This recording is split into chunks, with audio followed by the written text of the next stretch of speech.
invite our guest speaker, Professor Divay Gupta, who's a leading conservation architect and who heads the Architectural Heritage Division of INTAC. And he's participated in a number of projects across the world and is an awarded conservationist for his projects in Ladakh, and also an expert on the International Conservation Committee for the World Heritage Site Preah Vihear in Cambodia.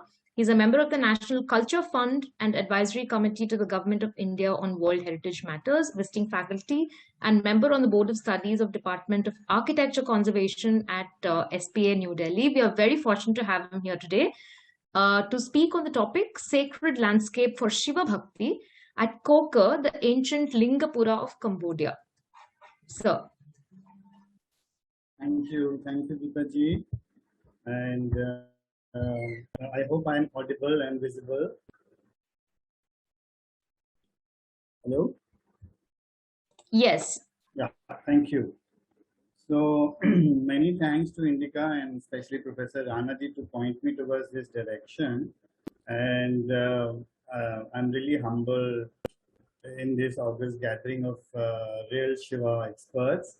And I'll just try to add a fraction of a drop in this ocean on Shivaism. Like you already said, that my topic is going to be making you aware of a sacred landscape that was created not in India, but in Cambodia as early as early 10th century, which was called the Linga Purana. And as we perhaps all know, that there was great trade links between Southeast Asia, even Central Asia, between India, through both land, sea, and matrimonial alliances. And that's how the story begins, where a lot of our Indian philosophies, traditions, shastras, including our gods, starts to move from our original land in India to these places. And even when these two sculptures are almost separated by about 1,000 years, you can see the similarities of the iconography, one of Buddha of the Kushana period, the Gandhara period, and another one of Ram from Koke. So it was not only the main gods like the Devi or the Shiva or the Vishnu that went, but even the lesser known gods like the Harihara and the horse-headed Heragribha were also popular in Cambodia, even from 5th to 6th century onwards. And when they're gods, of course, you need their temples and houses. And these were also very much influenced by the kind of temples that were created in India, mainly because they were both created using the Shilp Shastra and the Vastu Shastras that were developed here. This is a temple called Ashram Maharishi, which is basically the ashram of Maharishi. It's the first temple that was created in Cambodia between the 5th, 6th century, and the plan, as you can see, are very similar to the early temples in India, both in the Gupta and the South India. This is the Lakshmana temple of Sirpur in Chhattisgarh, and you can see there were from the material used and the decoration, the temples in Sambhor or the temple at Bayang in Takyo from 5th century also look very similar in their decoration architecture. And it was mainly because of the use of Sanskrit or that traveled. In fact, Sanskrit became the official language of Cambodia from almost 7th century, and most of the inscriptions started to emerge in Sanskrit. And this also led to the excess of several Puranas and Shastras going there. And even in the first city of Mahendra Parbat in the 9th century Cambodia, or later cities of Angkor, the more well-known cities of Angkor, clearly shows the influence of Vastu Purusha, the 9 squares that were used in their planning. The arrival of Shiva in Cambodia is considered anywhere between 3rd to the 5th century, as some of these artifacts show the crystal linga on the bronze yoni from the 8th century of the Shiva. This Shiva head from 6th, 7th century. And huge edifices at scale that perhaps even competed with what was existing in India, like this temple dedicated to Shikareshwara, modeled to make the Kailash in Cambodia itself in Preah is a kilometer-long temple on top of the highest mountain in the Khmer region, or the entire riverbeds of Mount Kulen that were carved of millions of Shivalingas, calling it the river of lingas in the 11th century, where the water once flew over it was sanctified, and once it went into the plains of Angkor, it was considered as the water of Ganga because it flew over Shiva. And one of these sites that I will be talking a little bit more in detail about, or would like to talk in more in detail about, is Koke, or the Lingapura in Cambodia, which was created by a genius king called Jayavarmana in 921. And this rebel king who sort of left Angkor because some dispute, created his own capital using the Devaraja card in a very, very interesting and unique way, where from God king, he created Shiva as the king, which of course had certain parallels in Pallava and the Jagannath temple in India also, and declared himself as the Shiva Ansha, or the Shiva Padabhuli, as the sand under the grains of the Shiva's feet, and declared himself as the deputy of Shiva, and created this Lingapura, the abode of Shiva.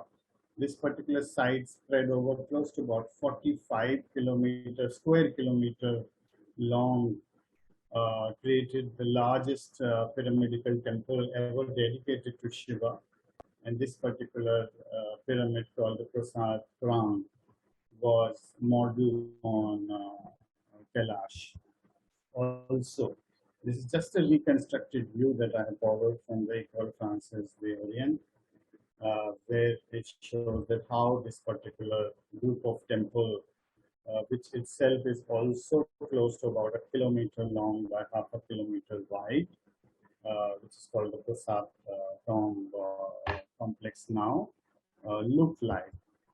And if you look at it in the wider context, it had large water bodies and had unique orientations and linkages with several of its other associated temples, including sort of a Nandi pavilion close to about 1.5 kilometers across the temple, and many other Shiva Linga temples. These 4 temples also had huge Shiva Lingas.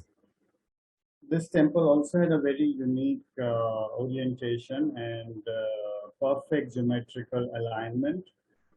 If you look at its conception and planning, it also shows influence of both Vastu Purusha and the Chakra concept in the Indian temple planning, and the mathematical precision with which this particular temple was also created also added to the symbolism of it being abode of the Shiva, because that has to be perfect without any imperfections. A very unique aspect of this particular temple is its unique orientation. It's actually oriented not to the cardinal east-west that the other Cambodian temples are generally oriented. It is oriented about 13.7 northeast, about 14 degrees northeast. And this, I feel, is mainly to align it with certain celestial occurrences. In this case, it aligns almost perfectly to the rising sun of the new year, and it almost makes it like the calendar with the other associated temples, also aligning it to either the summer or the winter solstice. And not only the sun rises, but it also aligns itself to certain moon rises and even moon settings. And most of the features of the buildings or other buildings, including the water bodies, are determined by this particular orientation. As you may, perhaps I do not know, it was very surprising for me to know that even the Kashi Vishwanath temple in Varanasi also aligns almost exactly to that particular degree. Uh, and so does the Swamimalai temple of Kumbakonam at Panchakrosha, and so the several other temples in Kanchi and Naganatha temple also in Kumbakonam. To this degree also has certain influences from the Vastu Purusha.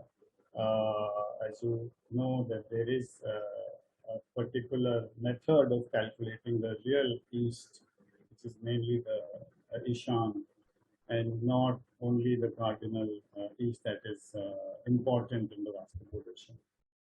Not only that, with this particular alignment, the Jayavardhana also tried to orient this particular temple towards the other existing Shiva temple in the region, even beyond the boundaries of then Khmer Empire, like the Watpu temple of the Shiva in Laos, or the Trevili, the Bandrik Mountains, or the Mount Kulen, and earlier Hindu capitals of Ishanpura, or today known as Samruddhepur. A very interesting aspect of this particular planning in this is the Trinity, an equilateral triangle that forms between the three important temples, the most important temples on the site. One dedicated to Shiva that I just showed you on Prasad form, the temple dedicated to Vishnu, Prasad Chen, and to Brahma, which is Prasad Bampetirchon.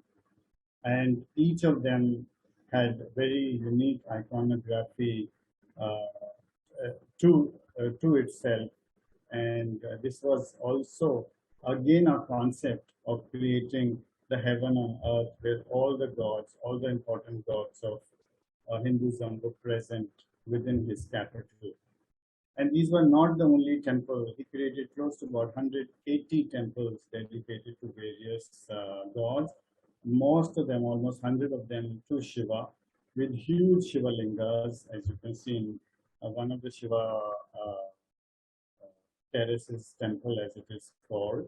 Of course, today the glory of the site has been taken away from the forest because it lied abandoned for close to about 700 years till its rediscovery. And slowly the government of Cambodia, through the NAPV, the national authority, is trying to restore it. Besides the main pyramidical temple of Shiva, the main symbolism of the site is determined by the main temple as Kailash, Jayavarman as the Shiva deputy, and the geometric perfection in the sacred landscape that I just mentioned. They also created a Ganga there by siting a temple, a roofless temple actually, on the highest point, and the water, once it flowed from that, flowed into the various water tanks. And in that temple, they were evoking Ganga, that whatever water falls on it may please be sanctified. And it is that water that flowed into the main temple, and from the main temple back into the river. So this particular aspect of sanctification of water is perhaps very, very unique, and this almost became a trend post Coquet in the 11th century. I had already shown you the example of Mount Kulen, and it can also be called as Gangaization. even their main river, Palmikong, is also called Ma Ganga. And all through wherever this water flowed, they carved these icons of Hindu gods, so that wherever the water touched, the rocks of the water is continued to be sanctified till it reaches the main temple. And the most interesting aspect is the use of Shiva Shakti in Mandala in the entire planning of the Padmaka uh, shape that is mentioned in the Vastu Purusha. And though there are few examples, even in India, at this scale or at this perfection, I have never seen the use of this symbolic concept in planning for any place dedicated to Shiva. And like I said, there are some examples. Even Professor Rana had shown about Vidyanchal, but there are at Bhaktapur and Kumbakonam and Chitrakoot and Braj also is also 12 petaled flower based, symbolically based on that. It was not only at the grand scale, even the minutest of detail were to create this legitimacy of the Jayavarmana as a king, the two cousins fighting, the, the war between the good and the evil being won by the good. I have not seen any such depiction. This is a reconstruction view, but such Puranic Puranic iconographies I have not even seen anywhere in India, where you can see Vishnu and the four Pandavas and even Balarama sitting and Duryodhan and Bhima fighting. And Jayavarmana himself elevates himself as one of the demigods with his presence in the court of Yama with Chitragupta and other associated gods in the court of Yama sitting. Not only that, I think almost at the verge of blasphemy of that time, he even modeled some sculptures like this one is Shiva Skanda of himself and his son Harshavardhana too. And this, mind you, is happening in 921. There are few examples in India, but again, not of this scale. This was the largest dancing Shiva that was created, now in huge fragments, again being restored. The sculpture itself is close to about 7 meters high, with another 3 meters high platform. And it also has Kali and Skanda and Parvati as smaller sculptures. And this perhaps the largest sculptures created in 921 in monolithic stone. Even when you compare it to a later temple of Brideshwara created by Raja Chola, it still surpasses its scale or its height.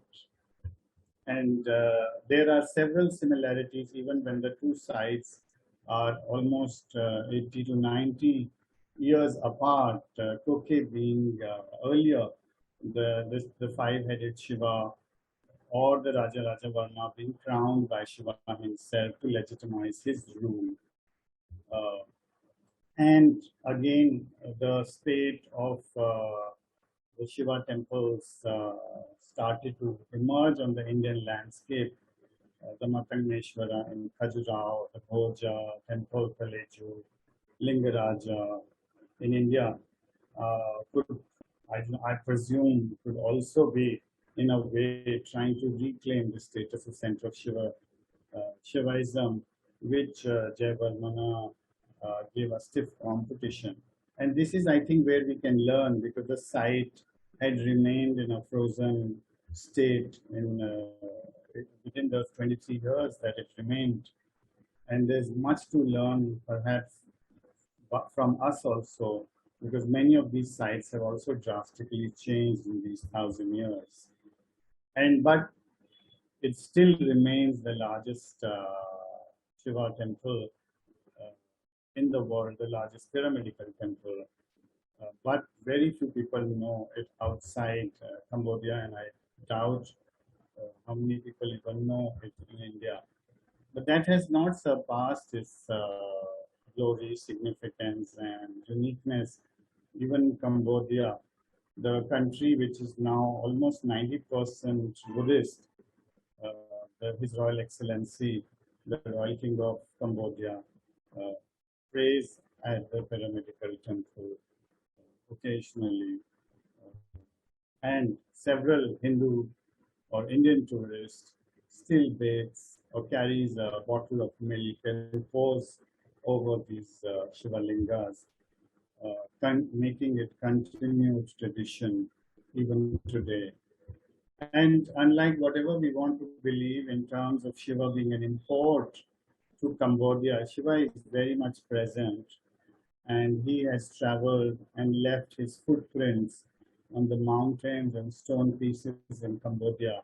So he's a god that is still very much alive and wanders in the forests and mountains of Cambodia, like these particular Shiva Padas from the 7th century shows. Thank you a lot again for this opportunity. And if there's any opportunity to answer any question, I'll be happy to do so. Thank you once again. Thank you, sir. That was such a poetic conclusion, a befitting conclusion to such a fascinating study.